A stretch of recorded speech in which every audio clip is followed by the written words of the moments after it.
দীর্ঘদিনের সমস্যার এবার সমাধান হতে চলেছে লক্ষ্মীকান্তপুরের বিজয়গঞ্জ বাজারে। যানজট সমস্যা থেকে শুরু করে নিকাশি ব্যবস্থার সুষ্ঠু সমাধান করতে এবার প্রশাসন সক্রিয় হয়েছে। মাসখানেকের মধ্যে সমস্ত সমস্যার সমাধান হবে।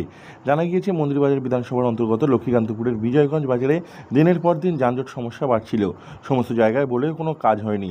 তবে বর্তমানে সেই সমস্যা সমাধান করার উদ্যোগ নিয়েছে প্রশাসন। আমাদের চিন্তা ভাবনা আমরা বরাবরই শোনো, আমরা বিডিও সাহেবের সঙ্গে বহুবার বসেছি, আমরা বহু জায়গায় পিটিশনও দিয়েছি, আমাদের লিখিত পিটিশনও আমরা বহু জায়গায় দিয়েছি, তার থেকে হয়নি। যানজট তো অবশ্যই আছে, সব কিছু তো আছে, মানুষ ওখানে খুব অতিষ্ঠ হয়ে পড়ে। এরকম একটা পরিস্থিতির জায়গার মধ্যে দিয়ে আমরা বাস করছি এবং বিজয়গঞ্জ বাজারের যে সমস্যা, আরও বহু সমস্যা, যে সমস্যাগুলোর মধ্যে দিয়ে আমাদেরকে দিন চালাতে হয়। যানজট সমস্যা মেটাতে রাস্তার ব্ল্যাকটপে বসা অস্থায়ী দোকানগুলিকে সরানো হবে। ইতিমধ্যে ব্যবসায়ী সমিতি ও বিশিষ্ট ব্যক্তিদের ডেকে বিষয়টি অবহিত করা হয়েছে। অবৈধ স্থাপনা সরানো সহ একাধিক কাজ করা হবে, ফলে যানজট সমস্যার সমাধান হবে। এছাড়াও বিজয়গঞ্জ বাজারের নিকাশি ব্যবস্থার হাল ফেরাতে উদ্যোগ নেওয়া হয়েছে। জল যাতে বাজারে না জমে সেই বিষয়টি লক্ষ্য রাখা হচ্ছে। দীর্ঘদিন পর এই সমস্যাগুলির সমাধান হবে এই খবর পাওয়ায় স্থানীয় বাসিন্দারা খুবই খুশি।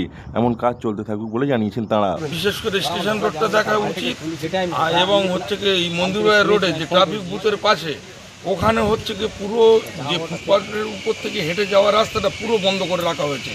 ওখানে একটা জল সাধারণ মানুষের খাওয়ার জন্য জলের কল আছে, সেই জলের কলটা পুরো গার্ড করে রেখেছে দোকানদাররা। এগুলো খুবই নোংরামো ব্যবহার করে। আমরা চেয়েছিলাম সেই সময় যে এসডিওয়ান বাসস্ট্যান্ড থেকে 3 দিকে জলের দ্বারা প্রবাহিত হোক, বার হয়ে যায় বাইরে যে খালসেচ প্রকল্প আছে, কিন্তু পরবর্তীকালে সেই জিনিসটা এই তৃণমূল পিরিয়ডে সেটা সাকসেসফুল হয়নি। নাগরিক সমস্যা সমাধানের জন্য একাধিক ব্যবস্থা নেওয়া হবে।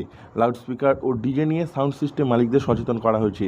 সব মিলিয়ে বিজয়গঞ্জ বাজারের সমস্যার দ্রুত সমাধান হবে বলে মনে করছেন সকলেই। দফায় দফায় একাধিক মিটিং করে এই বিষয়গুলি লক্ষ্য রাখতে সকলকে অনুরোধ করেছে মন্দিরবাজার থানার পুলিশ। চলছে মাইক প্রচার। মন্দিরবাজার থানার আইসি কৌশিক নাগ নিজে উপস্থিত থেকে সমস্ত কিছু খতিয়ে দেখছেন। এছাড়াও বিজয়গঞ্জ বাজারের নিকাশি ব্যবস্থার হাল ফেরাতে উদ্যোগ নেওয়া হয়েছে। জল যাতে বাজারের কোথাও না জমে সেই দিকটি দেখা হচ্ছে। দীর্ঘদিন পর এই সমস্যাগুলির সমাধান হওয়ার খবরে খুশি স্থানীয়রা। দক্ষিণ 24 পরগনা থেকে নওয়াব মল্লিকের রিপোর্ট, লোকাল 18 বাংলা।